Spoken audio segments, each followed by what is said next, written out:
Hukum melaksanakan sholat sunnah ketika iqomat dikumandangkan. Ketika iqomat sudah dikumandangkan, maka melaksanakan sholat sunnah tidak lagi dianjurkan atau makruh. Abu Hurairah radhiyallahu an bercerita bahwa Rasulullah SAW bersabda yang artinya, jika sholat sudah didirikan, maka tidak ada lagi sholat yang harus dilakukan kecuali sholat wajib. Dalam riwayat lain disebutkan yang artinya kecuali sholat yang sedang dilaksanakan. Abdullah bin Sirjis menceritakan, seseorang memasuki masjid dan Rasulullah sedang salat subuh, lalu ia melaksanakan salat sunnah 2 rakaat di samping masjid, dan kemudian bergabung melaksanakan salat bersama Rasulullah SAW. Ketika selesai mengucapkan salam, Rasulullah SAW bersabda yang artinya, wahai fulan, salat yang mana yang kamu utamakan? Salatmu sendiri atau salat bersama kami? Ketika ketidaksukaan Rasulullah SAW terhadap perbuatan orang tersebut menunjukkan bahwa salat yang dilakukan orang itu sah meskipun makruh. Ibnu Abbas mengatakan, aku sedang salat ketika muazin mengumandangkan iqamat.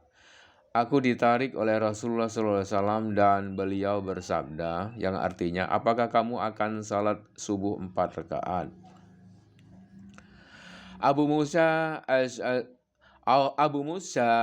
Asy'ari bercerita bahwa Rasulullah SAW melihat seseorang yang melaksanakan sholat subuh ketika muazin mengumandangkan azan. Beliau menarik bahu lelaki itu dan berkata yang artinya, bukankah sholat ini seharusnya dilakukan sebelum ini?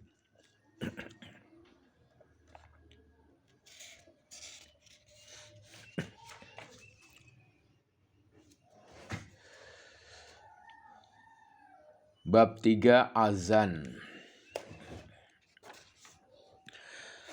Azan adalah memberi pemberitahuan masuknya waktu sholat dengan lafaz khusus. Azan merupakan ajaran kepada kaum muslimin untuk menunaikan salat berjamaah, juga sebagai salah satu syiar Islam. Azan hukumnya wajib dan sunnah. Qurtubi dan ulama yang lain berkata, azan meskipun lafal-lafalnya hanya sedikit, mengandung beberapa hal yang berkaitan dengan akidah, karena azan dimulai dengan ungkapan tentang kebesaran Allah yang mengandung arti pengakuan terhadap keberadaan Allah dan kemahasempurnaannya. Setelah itu dilanjutkan dengan ungkapan tentang pengesahan Allah dan peniadaan sekutu baginya. Setelah itu dilanjutkan dengan penetapan keyakinan bahwa Nabi Muhammad adalah utusan Allah. Setelah itu dilanjutkan dengan ajakan menunaikan satu amal ketaatan, yaitu salat. Setelah pengakuan bahwa Nabi Muhammad adalah utusan Allah, karena ibadah salat tidak dapat diketahui kecuali melalui Rasulullah SAW. Setelah itu dilanjutkan dengan ajakan untuk meraih keberuntungan yang kekal abadi. Ajakan ini mengisyaratkan bahwa keberuntungan yang hakiki adalah keberuntungan yang akan diraih di akhirat nanti. Setiap lafal dikumandangkan 2 kali untuk memperkuat makna-makna yang terkandung di dalamnya. Keutamaan azan. Ada banyak hadis Nabi Shallallahu Alaihi Wasallam yang menjelaskan tentang keutamaan azan dan keutamaan orang-orang yang mengumandangkannya. Di antaranya sebagai berikut. Satu, Abu Hurairah radhiyallahu an meriwayatkan bahwa Rasulullah SAW bersabda yang artinya, andai kaum muslimin mengetahui keutamaan azan dan keutamaan mengisi saf pertama, lalu untuk mengumandangkan azan dan mendapatkan saf pertama itu, mereka harus mengadakan undian. Niscaya mereka akan mengadakan undian. Andai mereka mengetahui keutamaan takbir pertama pada salat zuhur berjamaah, niscaya mereka akan berlomba untuk mendapatkannya. Andai mereka mengetahui keutamaan salat isya dan subuh berjamaah, niscaya mereka akan mendatanginya meskipun dengan merangkak. Dua, Muawiyah meriwayatkan bahwa Rasulullah SAW bersabda yang artinya, sesungguhnya para muazin adalah orang-orang yang memiliki leher paling panjang pada hari kiamat nanti. Tiga, Al-Bara' bin Azib meriwayatkan bahwa Nabi SAW bersabda yang artinya, sesungguhnya Allah dan para malaikatnya bersalawat untuk orang-orang yang mengisi saf pertama. Seorang muazin akan diampuni dosanya sepanjang suaranya lafal-lafal azan yang dikumandangkannya dibenarkan oleh makhluk yang mendengarnya, baik makhluk yang basah ataupun yang kering. Dan ia akan mendapatkan pahala sebanyak pahala orang yang mengerjakan salat bersamanya. 4. Abu Darda berkata, aku mendengar Rasulullah SAW bersabda, yang artinya apabila ada 3 orang yang tidak mengumandangkan azan dan tidak mendirikan salat, sungguh mereka telah dikuasai oleh setan. 5. Abu Hurairah radhiyallahu an meriwayatkan bahwa Rasulullah SAW bersabda yang artinya, imam adalah orang yang kuasa menanggung, sedangkan muazin adalah orang yang terpercaya. Ya Allah, berilah petunjuk kepada para imam dan ampunilah para muazin. 6. Uqbah bin Amir berkata, aku mendengar Rasulullah SAW bersabda yang artinya, Tuhanmu Azza wa Jalla kagum terhadap seorang pengembala kambing di satu tempat di lereng gunung. Ia mengumandangkan azan, kemudian menunaikan salat.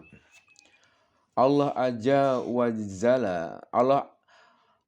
Azza wa Jalla berfirman, wahai para malaikatku, perhatikanlah hambaku ini.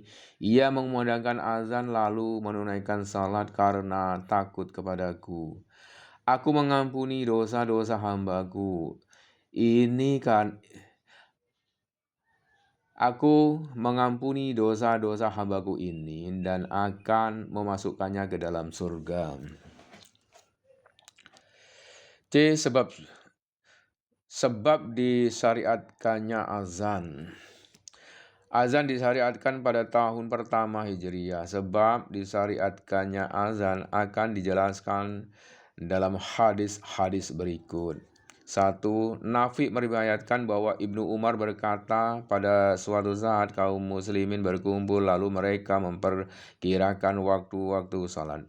Pada waktu itu tidak ada orang yang berseru untuk mengajak mereka menunaikan salat.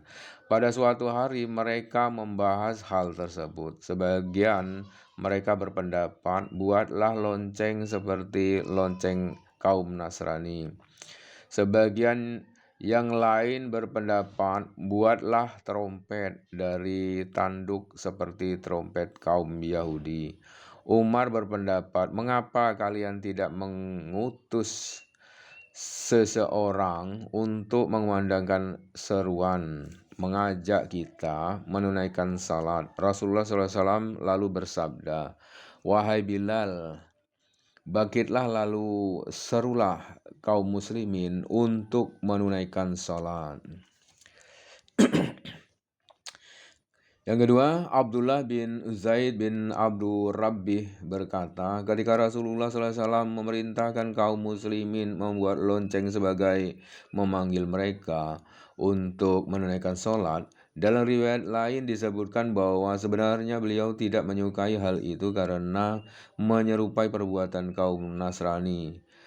Aku bermimpi bahwa ada seseorang yang mengelilingiku membawa lonceng di tangannya. Aku bertanya kepadanya, wahai hamba Allah, apakah engkau menjual lonceng? Orang itu balik bertanya, apa yang akan engkau perbuat dengan lonceng ini? Aku menjawab, akan aku gunakan untuk memanggil kaum muslimin untuk menunaikan sholat. Ia bertanya, maukah kamu aku beritahukan suatu cara yang lebih baik dari cara itu? Aku menjawab, mau. Ia berkata, ucapkanlah Allahu Akbar, Allahu Akbar, asyhadu an la ilaha illallah, asyhadu an la ilaha illallah, asyhadu anna Muhammadar Rasulullah, asyhadu anna Muhammadar Rasulullah, hayya 'alas shalah, hayya 'alas shalah, hayya 'alal falah, hayya 'alal falah. Allahu Akbar, la ilaha illallah.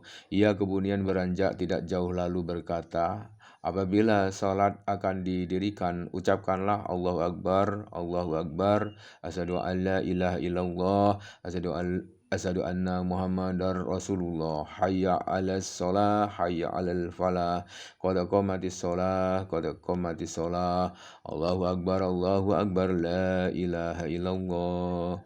Di pagi harinya aku datang menemui Rasulullah SAW lalu menceritakan mimpiku. Beliau kemudian bersabda, yang artinya, sesungguhnya mimpimu itu adalah mimpi yang benar, insya Allah. Berdirilah bersama Bilal dan sampaikanlah lafal-lafal yang engkau dengar di dalam mimpimu itu kepadanya. Perintahkan ia agar mengumandangkan lafal-lafal itu. Sesungguhnya suatu suara Bilal lebih keras dan lebih merdu daripada suaramu. Aku lalu berdiri bersama Bilal dan menyampaikan lafal-lafal itu kepadanya, lalu ia mengumandangkannya. Umar mendengar seruan itu lalu ia segera keluar dari rumahnya sambil menarik selendangnya. Ia kemudian berkata kepada Rasulullah SAW, demi Allah yang telah mengutusmu, semalam aku juga bermimpi sama dengan mimpinya Nabi,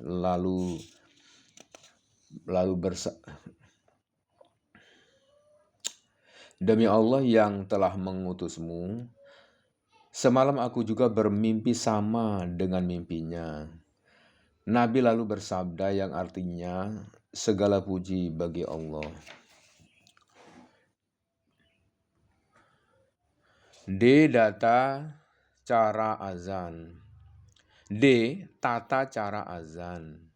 Tata cara azan. 1. Mengucapkan takbir 4 kali, kemudian mengucapkan semua kalimat azan lainnya, masing-masing sebanyak 2 kali, tanpa diulangi lagi kecuali kalimat tauhid. Cukup 1 kali saja. Dengan ini, jumlah kalimat azan menjadi 15 kalimat. Cara ini berdasarkan hadis Abdullah bin Zaid tersebut. Yang kedua, mengucapkan takbir 4 kali dan mentarji 2 kalimat syahadat. Maksudnya dengan suara pelan.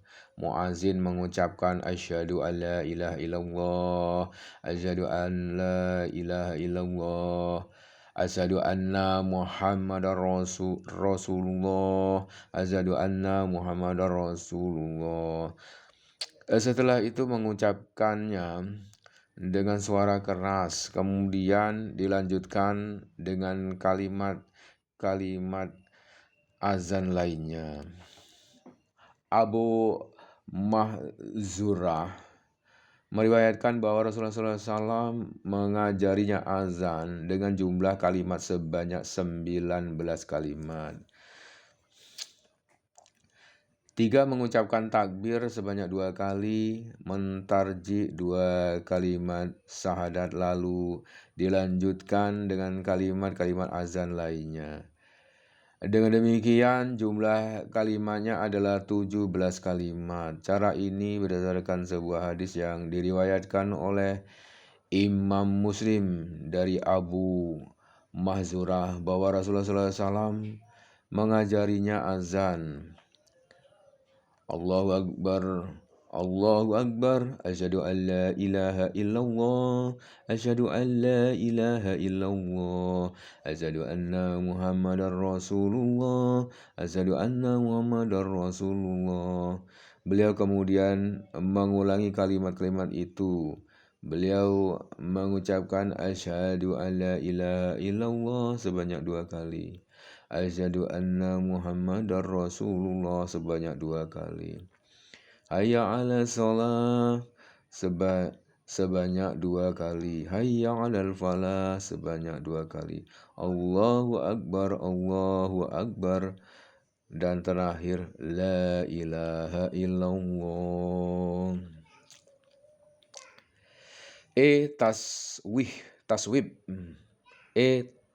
Taswib. Seorang muazin disyaratkan melakukan taswib pada azan subuh, yaitu mengucapkan as-salatu khairum minan naum. Setelah mengucapkan hayya 'alas shalah dan hayya 'alal falah, Abu Mahzurah berkata, "Wahai Rasulullah, ajarilah aku sunnah azan." Rasulullah SAW pun mengajarinya azan. Beliau lalu bersabda yang artinya, pada azan salat subuh ucapkanlah as-salatu khairum minan naum. As-salatu khairum minan naum. Allahu Akbar, la ilaha illallah. Untuk selain azan subuh, taswib tidak disyariatkan. Cara iqamat. Berikut ini adalah 3 cara iqamat. 1. Mengucapkan takbir pertama sebanyak 4 kali. Lalu mengucapkan semua kalimat azan sebanyak 2 kali, kecuali kalimat yang terakhir. Cara ini berdasarkan hadis riwayat Abu Mahzurah bahwa Nabi SAW mengajarinya iqamat dengan jumlah kalimat sebanyak 17 kalimat. Allahu Akbar sebanyak 4 kali. Asyhadu alla ilaha illallah sebanyak 2 kali. Asyhadu anna Muhammadar Rasulullah sebanyak 2 kali. Hayya 'alas shalah sebanyak 2 kali. Hayya 'alal falah sebanyak 2 kali. Qad qamatis shalah. Allahu Akbar, la ilaha illallah. Yang kedua, mengucapkan takbir yang pertama dan yang terakhir sebanyak 2 kali. Mengucapkan qad qamatis shalah juga 2 kali. Setelah itu dilanjutkan dengan kalimat-kalimat iqamat masing-masing 1 kali. Dengan demikian, iqamat terdiri atas 11 kalimat. Dalam hadis riwayat Abdullah bin Zaid tersebut disebutkan, kemudian jika engkau mengumandangkan iqamat, ucapkanlah Allahu Akbar,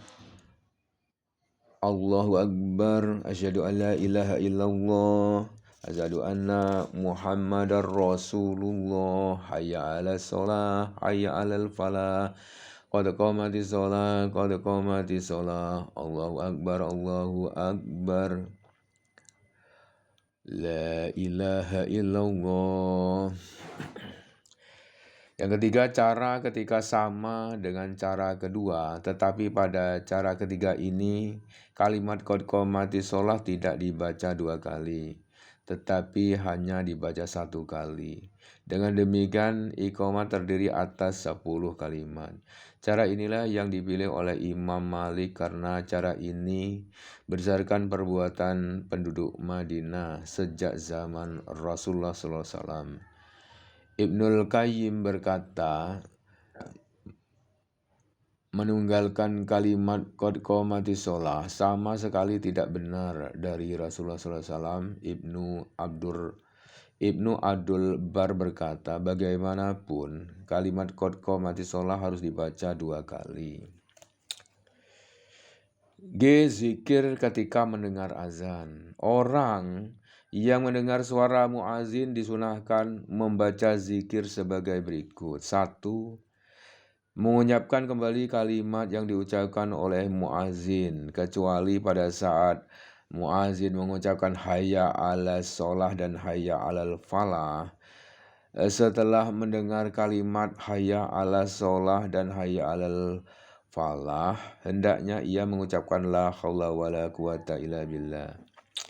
Abu Sa'id Al-Khudri meriwayatkan bahwa Nabi SAW bersabda yang artinya, apabila kalian mendengar suara azan, ucapkanlah kalimat seperti yang diucapkan oleh muazin.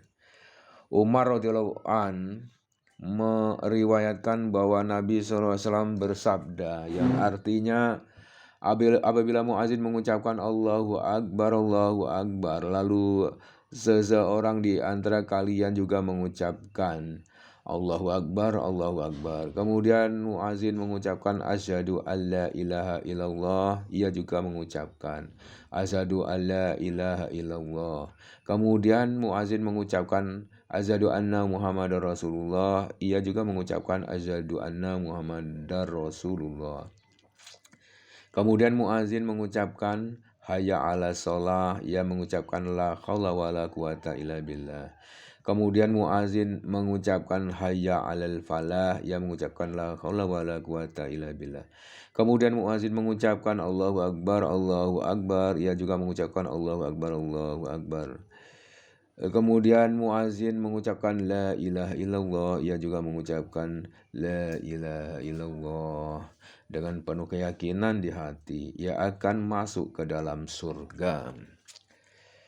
Nawawi berkata, murid-murid Imam Syafi'i berkata, orang yang mendengar suara muazin disunahkan mengucapkan kembali kalimat-kalimat yang diucapkan muazin selain kalimat hayya 'alas shalah dan hayya 'alal falah sebagai ekspresi keridaan dan kesepakatan dirinya dengan kalimat-kalimat tersebut. Kalimat hayya 'alas shalah berarti ajakan untuk menunaikan salat. Karena kalimat ini tidak layak diucapkan kembali oleh orang yang mendengar suara muazin. Disunahkan mengucapkan zikir yang lain, yaitu la haula wala quwata illa billah. Zikir ini mengandung makna menyerahkan diri dengan tulus kepada Allah. Di dalam Sahih Bukhari dan Sahih Muslim terdapat sebuah hadis yang diriwayatkan oleh Abu Musa Al-Asy'ari bahwa Rasulullah SAW bersabda yang artinya, la haula wala quwata, tiada daya dan upaya kecuali dengan pertolongan Allah, adalah satu dari beberapa simpanan surga. Nawawi juga berkata, murid-murid Imam Syafi'i berkata, setiap orang yang mendengar suara azan disunahkan mengucapkan kembali kalimat-kalimat yang diucapkan oleh muazin, baik ia sedang di dalam kondisi suci, berhadas junub maupun haid. baik ia masih muda maupun sudah tua, karena hal tersebut merupakan zikir dan mereka adalah orang-orang yang diperbolehkan berzikir. Orang yang sedang menunaikan salat, orang yang sedang membuang air kecil atau besar, dan orang yang sedang melakukan jima, hubungan intim tidak dibolehkan mengucapkan kembali kalimat-kalimat yang diucapkan oleh muazin. Akan tetapi jika telah selesai buang air kecil atau besar, ia dibolehkan mengikuti kalimat-kalimat yang diucapkan oleh muazin. Apabila ada seseorang yang mendengar suara azan ketika ia sedang membaca, berzikir, belajar, atau sebagainya, hendaknya ia menghentikan bacaan, zikir, dan belajarnya itu untuk mengikuti kalimat-kalimat yang diucapkan oleh muazin. Setelah itu ia bisa meneruskan kembali bacaan, zikir, dan belajarnya. Apabila ia sedang mengerjakan salat fardu atau sunnah, menurut Syafi'i dan murid-muridnya, ia tidak diperbolehkan mengikuti kalimat-kalimat yang diucapkan muazin. Akan tetapi jika telah selesai mengerjakan sholat, ia disunahkan kembali mengikuti kalimat-kalimat yang diucapkan oleh muazin. Dalam Al-Mughni disebutkan, apabila seseorang masuk ke dalam masjid lalu ia mendengar muazin mengumandangkan azan, ia disunahkan menunggu sampai muazin selesai mengumandangkan azan sambil mengucapkan kalimat-kalimat yang diucapkan oleh muazin itu. Perbuatan ini adalah sebagai penggabungan antara dua keutamaan, yaitu keutamaan berzikir dengan kalimat-kalimat azan dan keutamaan sholat tahiyatul masjid. Apabila ia tidak mengucapkan kalimat-kalimat azan yang diucapkan oleh muazin, bahwa ia langsung memulai sholatnya, tidaklah apa-apa. Perbuatannya itu diperbolehkan. Hal tersebut dijelaskan oleh Imam Ahmad. Yang kedua, bersolawat kepada Nabi SAW setelah mendengarkan azan dengan salah satu kalimat solawat yang bersumber dari Nabi, kemudian meminta al-wasilah, satu kedudukan di surga, kepada Allah untuk beliau. Hal ini berdasarkan hadis yang diriwayatkan oleh Abdullah bin Amr bahwa ia mendengar Nabi SAW bersabda yang artinya, apabila kalian mendengar suara muazin, ucapkanlah kalimat-kalimat azan seperti yang diucapkan olehnya. Kemudian bersalawatlah kepadaku, karena siapa yang bersalawat kepadaku satu kali, Allah akan bersalawat memberikan rahmat kepadanya sebanyak 10 kali.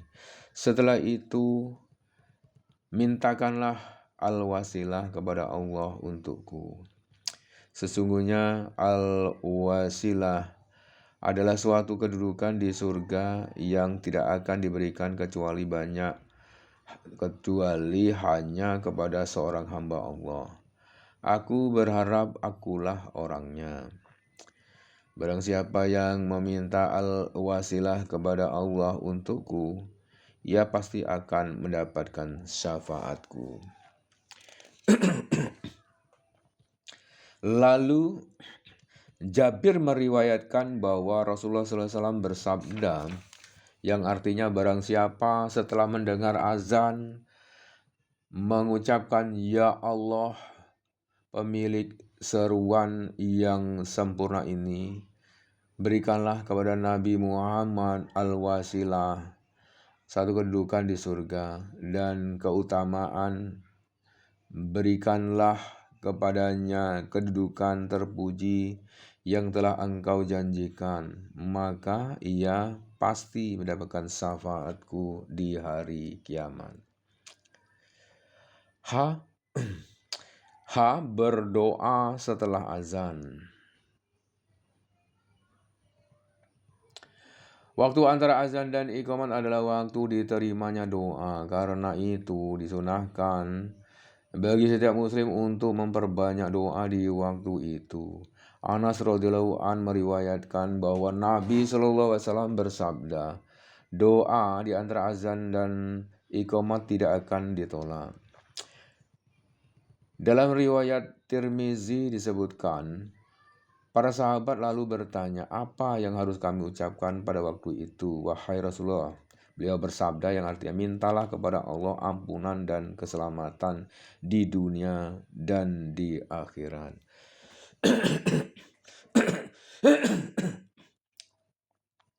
Abdullah bin Amr meriwayatkan bahwa ada seorang sahabat berkata kepada Rasulullah SAW, wahai Rasulullah, para muazin mendapatkan lebih banyak keutamaan ketimbang kami. Rasulullah SAW bersabda, ucapkanlah kalimat azan seperti yang diucapkan oleh mereka. Apabila engkau telah selesai mengucapkannya, mintalah kepada Allah, niscaya permintaanmu akan dikabulkan. Sahal bin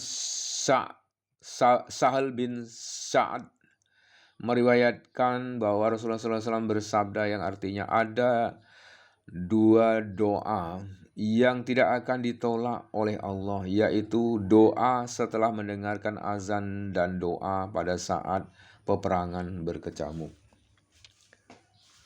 Ummu Salamah berkata, Rasulullah SAW mengajarkan satu doa yang dibaca setelah azan maghrib, yang artinya, ya Allah, sesungguhnya saat ini adalah waktu datangnya malammu dan waktu perginya siangmu. Ini adalah suara-suara para penyerumu, para muazin. Maka berikanlah ampunan kepadaku.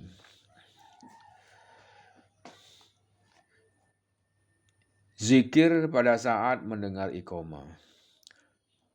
Orang yang mendengarkan iqamat disunahkan mengucapkan kembali kalimat iqamat yang diucapkan oleh mukim atau orang yang mengumandangkan iqamat, kecuali kalimat qad qamatis shalah. Pada saat mendengar kalimat ini, orang yang mendengar disunahkan mengucapkan aqamahallahu wa adamaha. Aqamahallahu wa adamaha. Beberapa orang sahabat Nabi SAW meriwayatkan bahwa Bilal mengumandangkan iqamat pada saat ia mengucapkan qad qamatis shalah. Nabi SAW berucap yang artinya, Aqamahallahu wa adamaha. Semoga Allah menegakkan syariat salat untuk selamanya. Pada saat mukim mengucapkan hayya alal salah dan hayya alal falah, yang mendengarnya disunahkan mengucapkan la haula wala quwata illa billah.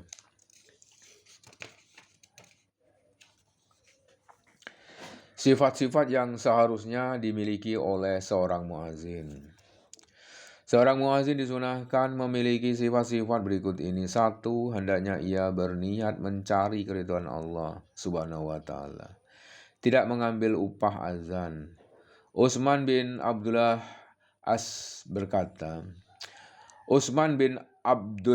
berkata, wahai Rasulullah, jadikanlah aku sebagai imam untuk kaumku. Rasulullah SAW bersabda, engkau menjadi imam bagi mereka. Perhatikanlah orang yang paling lemah dari mereka. Maksudnya, buatlah salatmu tidak memberatkan bagi makmum yang lemah. Pilihlah seorang muazin yang tidak meminta upah azan.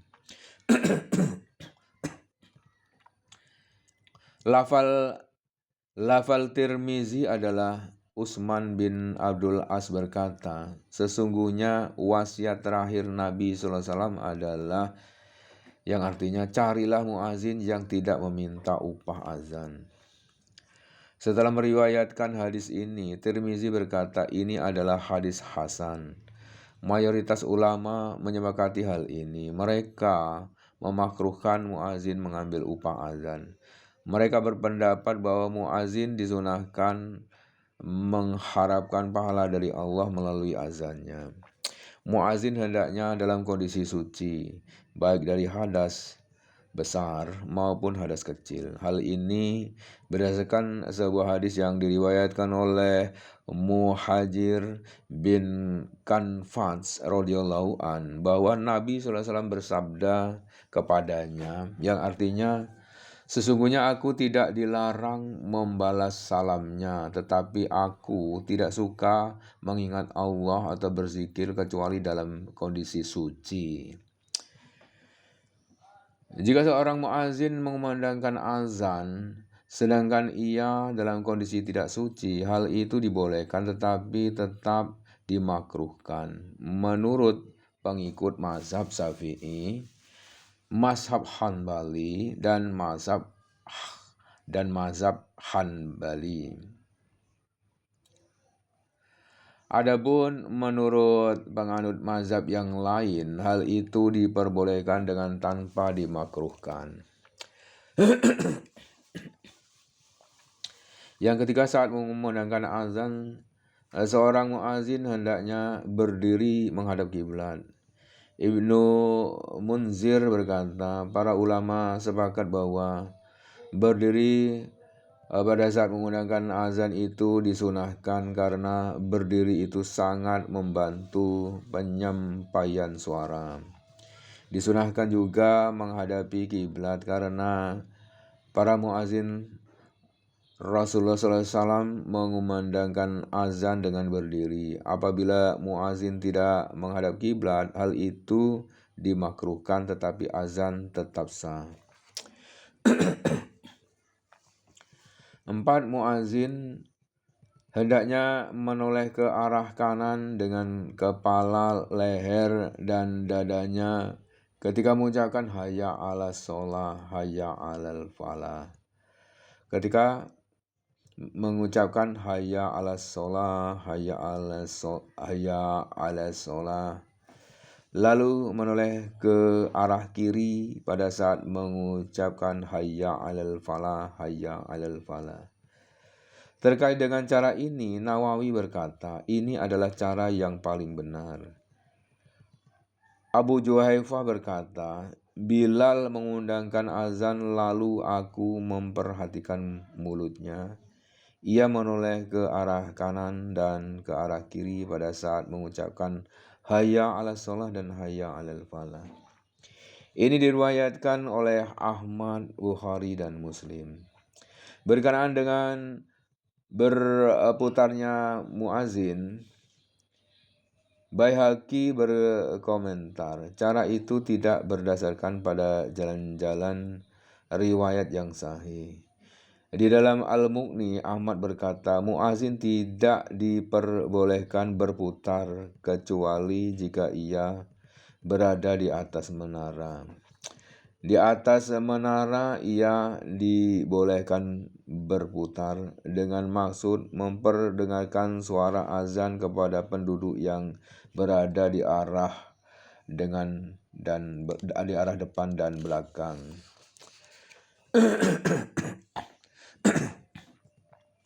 5. Muazin hendaknya memasukkan 2 jari tangannya ke dalam 2 telinganya. Bilal berkata, aku lalu memasukkan jariku ke dalam lubang telingaku lalu aku mengumandangkan azan. Ini diriwayatkan oleh Abu Dawud dan Ibnu Hibban. Tirmizi berkata, para ulama memandang bahwa muazin disunahkan memasukkan kedua jarinya ke dalam kedua lubang telinganya pada saat ia mengumandangkan azan. 6. Muazin hendaknya mengeraskan suaranya ketika mengumandangkan azan meskipun ia hanya seorang diri di padang pasir. Abdullah bin Abdurrahman bin Abu Sassa'as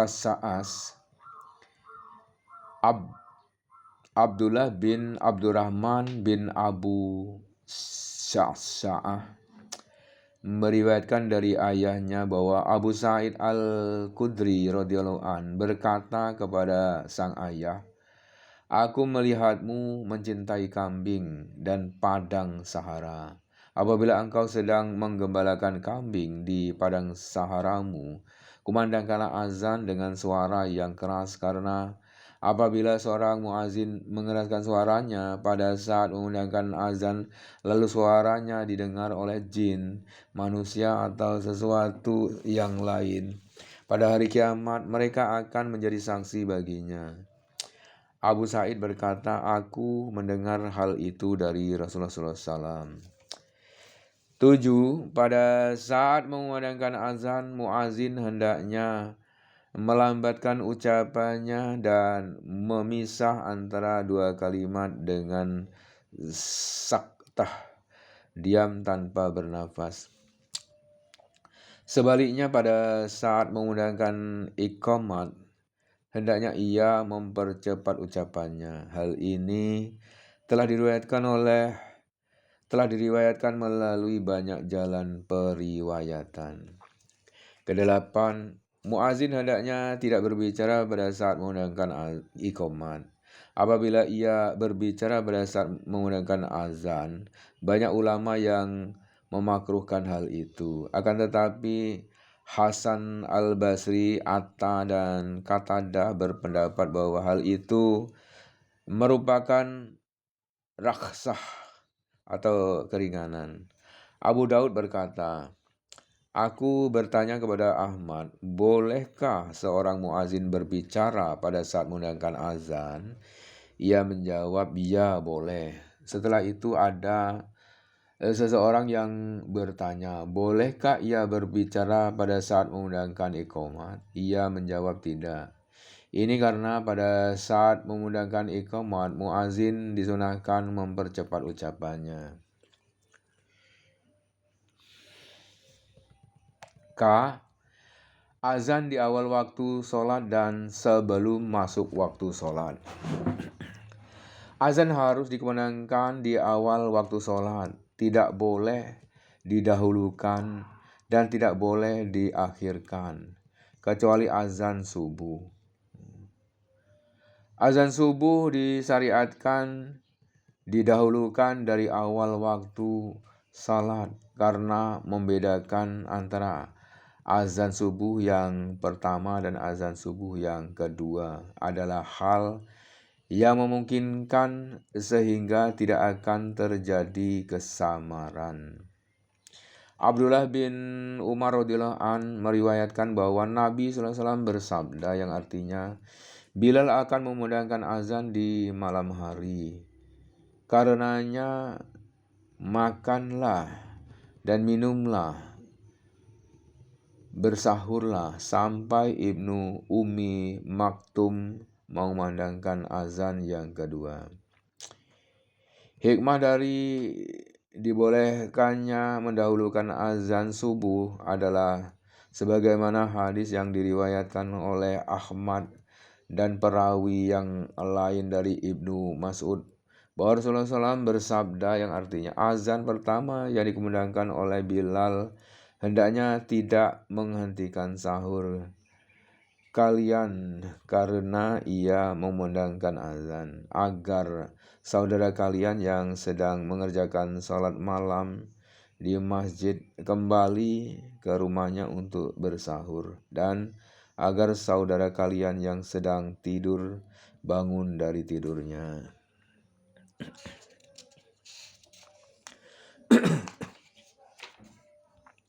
Bilal tidak pernah memandangkan azan dengan kalimat-kalimat yang lain selain kalimat-kalimat azan. Tahawi dan Nasa'i meriwayatkan bahwa selang waktu antara azan Bilal dan azan Ibnu Ummi Maktum itu tidak lama, yaitu saat Bilal turun dari tempat azan setelah mengumandangkan azan. Tidak lama setelah itu Ibnu Ummi Maktum naik untuk memandangkan azan yang kedua.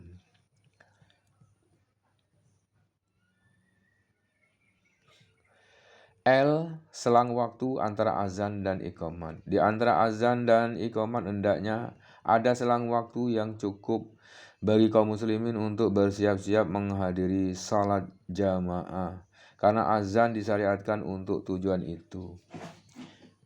Jika tidak demikian, azan tidak ada faedahnya. Hadis-hadis yang menjelaskan selang waktu antara azan dan iqamat ini semuanya dhaif atau lemah. Bukhari membuat sebuah judul bab Kambaim al-azan wa al-iqamah, ataupun dalam kurung berapa lama selang waktu antara azan dan iqamah, tetapi tidak ada batasan yang jelas. Ibnu Battal berkata, tidak ada batasan yang jelas untuk selang waktu antara azan dan iqamah. Azan berfungsi untuk meyakinkan bahwa waktu salat telah tiba, sedangkan selang waktu antara azan dan iqamah disesuaikan dengan berkumpulnya kaum muslimin yang akan menunaikan salat. Apabila mereka sudah berkumpul, iqamah dikumandangkan. Jabir bin Samurah radhiyallahu anhu berkata, muazin Rasulullah SAW mengumandangkan azan, kemudian ia berdiam, tidak mengumandangkan iqamat. Ketika telah melihat Rasulullah SAW keluar dari rumahnya, ia lalu mengumandangkan iqamat. Orang yang mengumandangkan azan adalah orang yang lebih utama mengumandangkan iqamat. Para ulama sepakat bahwa muazin dan selain muazin diperbolehkan mengumandangkan iqamat. Walaupun demikian, muazin adalah orang yang lebih utama mengumandangkan iqamat. Syafi'i berkata, apabila seorang telah mengumandangkan azan, aku menyukai dia juga yang mengumandangkan iqamat. Tirmizi berkata, hal ini telah disepakati oleh mayoritas ulama. Siapa yang mengumandangkan azan, maka ia juga yang mengumandangkan iqamat. Waktu seorang muslim bangkit untuk mendirikan sholat. Dalam Muwatta, Malik berkata, aku tidak pernah mendengar hadis yang menjelaskan batasan tertentu di mana seorang muslim harus bangkit seketika saat mendengar iqamat. Aku berpendapat bahwa hal itu disesuaikan dengan kemampuan kaum muslimin, karena di antara mereka ada yang berbadan gemuk dan ada yang berbadan kurus. Ibnu Munzir meriwayatkan bahwa Anas radhiyallahu anhu bangkit untuk menunaikan sholat pada saat muazin mengucapkan qad qomatis sholah. Keluar dari masjid setelah azan dikumandangkan. Ada hadis yang menjelaskan bahwa seorang muslim dilarang tidak boleh tidak memenuhi seruan muazin. Juga dilarang keluar dari masjid setelah mendengarkan azan, kecuali jika ia memiliki uzur atau memiliki keinginan yang kuat untuk kembali lagi ke masjid. Abu Hurairah radhiyallahu anhu berkata, Rasulullah SAW memerintahkan kami, yang artinya apabila kalian berada di dalam masjid lalu muazin mengumandangkan azan, janganlah seorang di antara kalian keluar dari masjid hingga ia selesai menunaikan sholat. Abu Satsa meriwayatkan dari ayahnya bahwa Abu Hurairah radhiyallahu anhu berkata, suatu hari ada seorang laki-laki yang keluar dari masjid setelah muazin mengumandangkan azan, lalu Rasulullah SAW bersabda, yang artinya orang itu telah bermaksiat kepada Abu Qasim sallallahu alaihi wasallam. Mu'az al-Jahni meriwayatkan bahwa Nabi sallallahu alaihi wasallam bersabda, yang artinya sungguh sangat keras hati, sangat kufur dan sangat munafik orang yang mendengar penyeru Allah muazin mengajak kepada keberuntungan tetapi ia tidak memenuhi seruan itu. Tirmizi berkata, telah diriwayatkan dari banyak sahabat Nabi SAW bahwa mereka berkata, barang siapa telah mendengarkan seruan untuk salat, lalu ia tidak memenuhi seruan itu, maka tidak ada salat baginya. Sebagian ulama berkata, ini adalah pernyataan yang sangat tegas, tidak ada raksah keringanan bagi seorang untuk meninggalkan sholat jamaah kecuali jika ia memiliki uzur.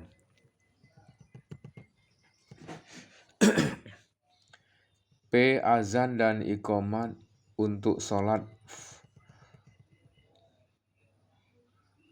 Azan dan iqamat untuk sholat faitah atau sholat yang diqodho atau yang tertinggal lalu dikerjakan bukan pada waktunya. Azan dan iqamat untuk sholat faitah ataupun sholat yang diqodho atau yang tertinggal lalu dikerjakan bukan pada waktunya. Barang siapa lupa atau tertidur sehingga tidak mengerjakan sholat, ia disunahkan mengumandangkan azan dan iqamat ketika hendak mengqodho sholat itu. Hal ini sesuai dengan kisah yang diriwayatkan oleh Abu Dawud bahwa Nabi SAW serta para sahabatnya tertidur lalu bangun pada saat matahari telah terbit. Kemudian beliau memerintahkan Bilal untuk mengundangkan azan. Bilal lalu mengundangkan azan dan iqamat. Setelah itu beliau mengerjakan sholat bersama para sahabatnya.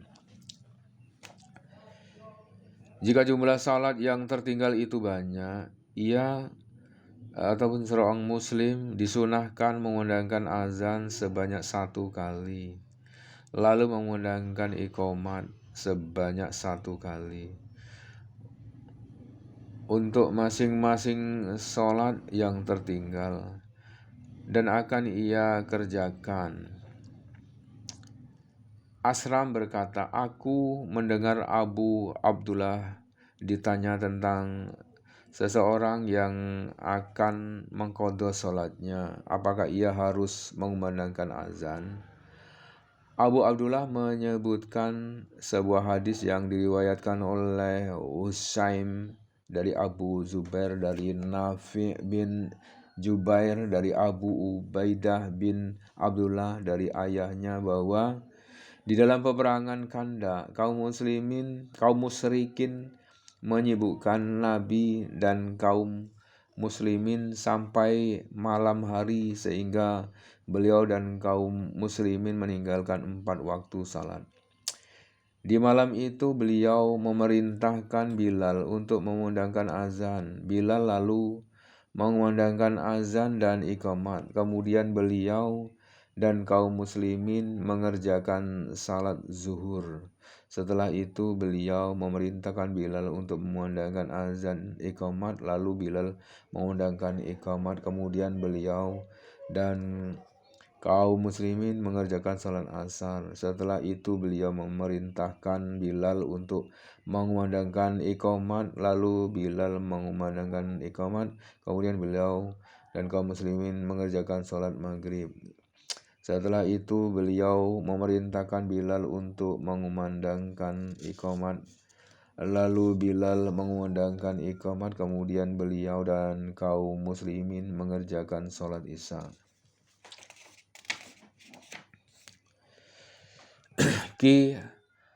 Azan dan iqamat kaum wanita. Ibnu Umar radhiyallahu an berkata, wanita tidak harus mengumandangkan azan dan iqamat. Anas bin Malik, Hasan al-Basri, Ibnu Sirin, Nakhai, Sauri, Malik, Abu Sur dan para penganut mazhab Ra'yi Abu Hanifah dan para pengikutnya. Syafi'i dan Ishaq berkata, apabila mereka kaum wanita mengumandangkan azan dan iqamat, hal itu tidak apa-apa. Diriwayatkan juga bahwa Ahmad berkata, jika mereka melakukannya, mengumandangkan azan dan iqamat, hal itu tidak apa-apa. Jika mereka tidak melakukannya, hal ini diperbolehkan. Diriwayatkan juga bahwa Aisyah radhiyallahu anha mengumandangkan azan dan iqamat lalu mengimami kaum wanita dan berdiri di tengah mereka.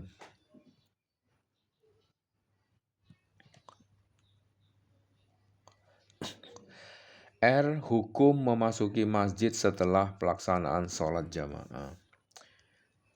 Pengarang kitab Al-Mughni berkata, apabila seseorang masuk ke sebuah masjid yang salat sudah dikerjakan di dalamnya, ia diperbolehkan mengumandangkan azan dan iqamat. Hal ini ditetapkan oleh Ahmad berdasarkan riwayat Al-Atsram dan Sa'id bin Mansur bahwa Anas radhiyallahu an masuk ke dalam masjid, sedangkan kaum muslimin sudah selesai mengerjakan salat di dalamnya. Ia lalu memerintahkan seseorang untuk mengumandangkan azan. Orang itu lalu mengumandangkan azan di tengah mereka dan mengumandangkan iqamat. Anas radhiyallahu an kemudian mengerjakan salat berjamaah bersama mereka. Orang itu juga dibolehkan mengerjakan salat tanpa mengumandangkan azan dan iqamat. Urwah berkata, apabila engkau masuk ke dalam sebuah masjid di mana kaum muslimin sudah mengundangkan azan dan iqamah, juga sudah selesai mengerjakan sholat di dalamnya, ketahuilah bahwa azan dan iqamat mereka telah mencukupi, menyempurnakan sholat orang yang datang setelah mereka. Ini adalah pendapat Hasan, Sya'bi, dan Nakai. Akan tetapi Hasan berkata, sebaiknya ia mengumandangkan iqamat saja. Jika ia mengumandangkan azan, ia disunahkan untuk tidak mengeraskan suaranya agar kaum muslimin tidak terkecoh oleh azannya yang dikumandangkan bukan pada waktunya. Memisahkan antara iqamah dan salat dengan perkataan atau perbuatan. Memisahkan antara iqamah dan salat dengan perkataan atau perbuatan ini diperbolehkan. Dan iqamah tidak perlu diulangi. Anas bin Malik berkata, iqamah telah dikumandangkan, sedangkan Nabi Muhammad memanggil seseorang yang berada di samping masjid. Beliau belum memulai salat sampai para sahabat tertidur. Pada suatu hari setelah iqamat dikumandangkan, Rasulullah SAW teringat bahwa ia sedang dalam kondisi junub, lalu beliau kembali ke rumahnya untuk mandi. Beliau kemudian kembali dan mengerjakan sholat bersama para sahabat tanpa iqamat. Azan orang yang bukan muazin tetap.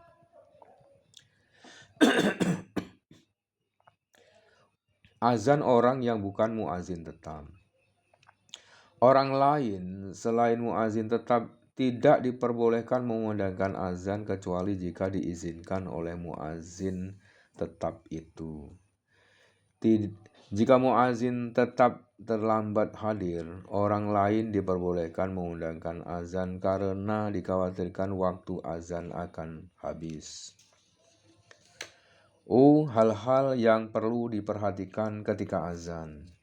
Azan merupakan suatu ibadah. Di dalam hal beribadah, kita harus mengikuti sunnah Rasulullah SAW. Kita tidak diperbolehkan menambahi tuntunan agama kita atau menguranginya. Dalam sebuah hadis sahih, Rasulullah SAW bersabda, Barang siapa yang menambahkan hal baru dalam agama kita, maka tambahan itu adalah batil, tidak benar. Dalam pembahasan ini kami akan menyebutkan beberapa hal yang tidak disyariatkan yang dimasukkan ke dalam bagian agama Islam oleh banyak orang, sehingga banyak orang yang mengira bahwa hal-hal tersebut merupakan bagian dari agama. Berikut adalah beberapa contoh. 1. Perkataan muazin pada saat mengundangkan azan atau iqamat. Asyhadu anna sayyidana Muhammadar Rasulullah. Al-Hafiz Ibnu Hajar berpendapat bahwa kata sayyidana tidak boleh dimasukkan ke dalam kalimat-kalimat makstur. Kalimat-kalimat yang dikutip dari hadis Rasulullah SAW. Walaupun demikian, kata Sayyidina boleh dimasukkan ke dalam kalimat-kalimat doa yang tidak masyhur.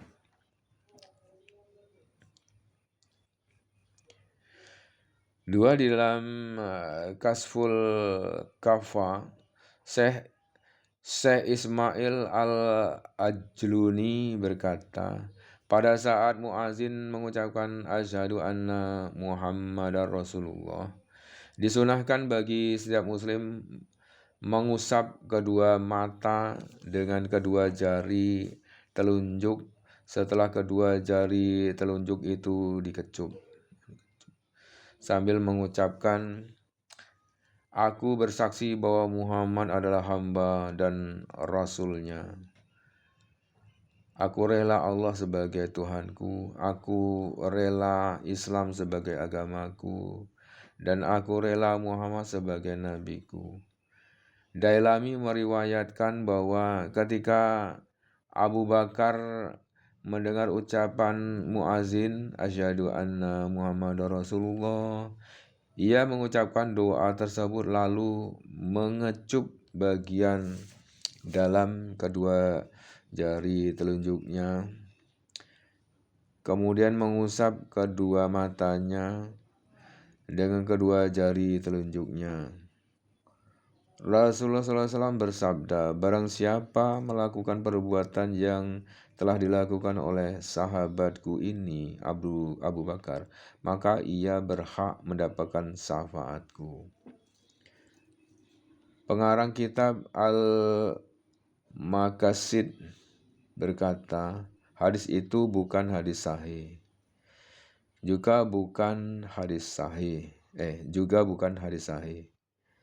Hadis yang diriwayatkan oleh Abu Abbas bin Abu Bakar Ar-Razzaz Al-Yamani Al-Mutasawwif,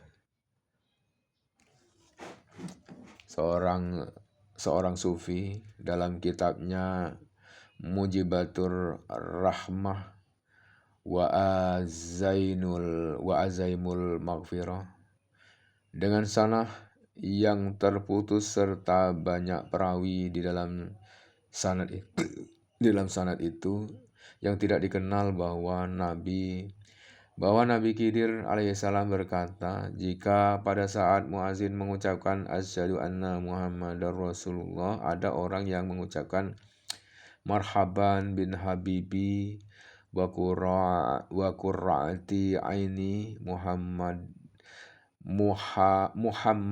ibni Abdullah, kemudian mengacup kedua ibu jarinya, lalu meletakkannya di atas kedua matanya.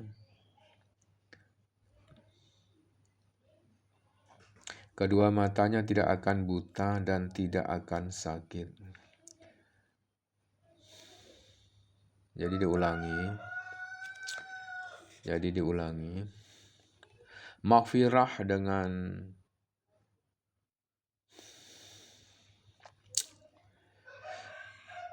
dengan sanad yang terputus serta banyak perawi di dalam sanad itu yang tidak dikenal, bahwa Nabi Khidir alaihissalam berkata, jika pada saat muazin mengucapkan asyhadu anna Muhammadur Rasulullah, ada orang yang mengucapkan marhaban bi habibi wa qurrati aini Muhammad ibni Abdullah. Kemudian mengecup kedua ibu jarinya, lalu meletakkannya di atas kedua matanya. Kedua matanya tidak akan buta dan tidak akan sakit.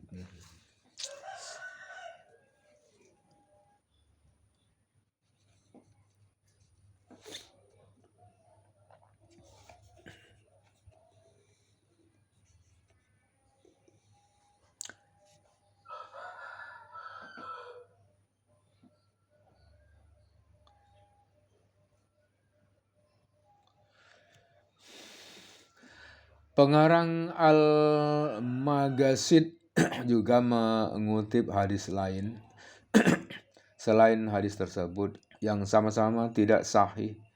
Kemudian ia berkata, semua hadis marfu itu tidak sahih.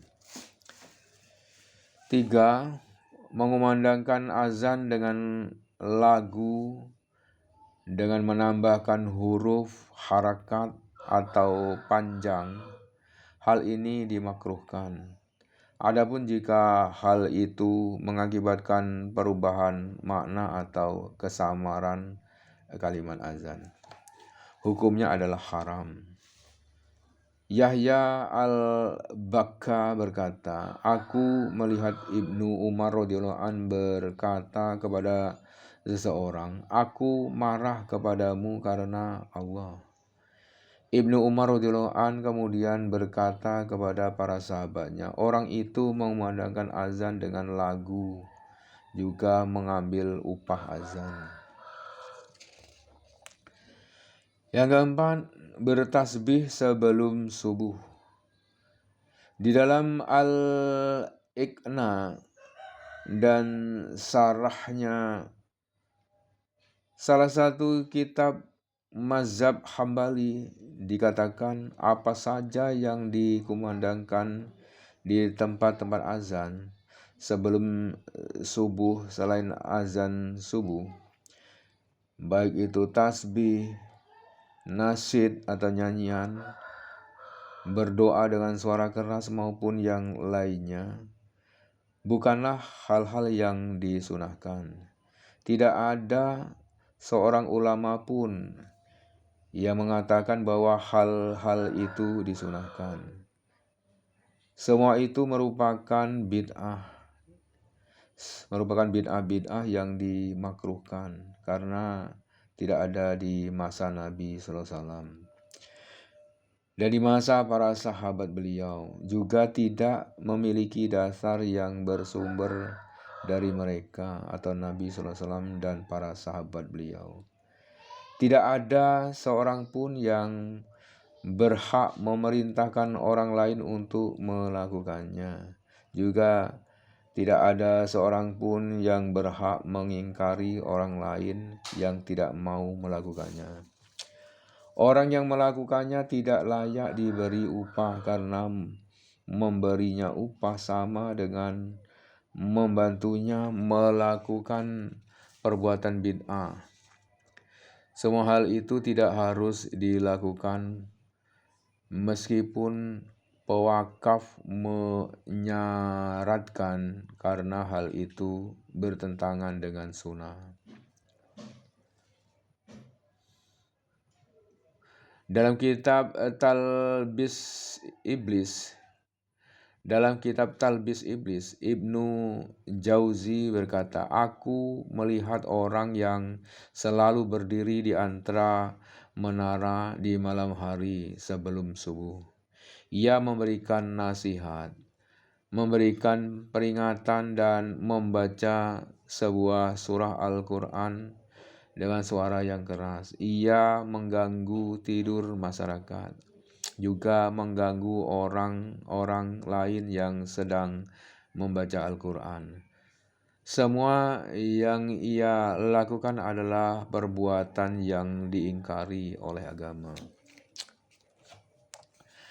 Dalam Fathul Bari, Al-Hafiz Ibnu Hajar berkata, bacaan tasbih dan salawat kepada Nabi Shallallahu Alaihi Wasallam yang dikumandangkan sebelum subuh dan sebelum salat Jumat bukanlah bagian dari kalimat-kalimat azan, baik menurut bahasa maupun menurut syarat syarak. 5. Bersalawat kepada Nabi SAW setelah mengumandangkan azan dengan suara yang keras adalah perbuatan yang tidak disyariatkan. Bahkan hal itu merupakan bid'ah yang dimakruhkan.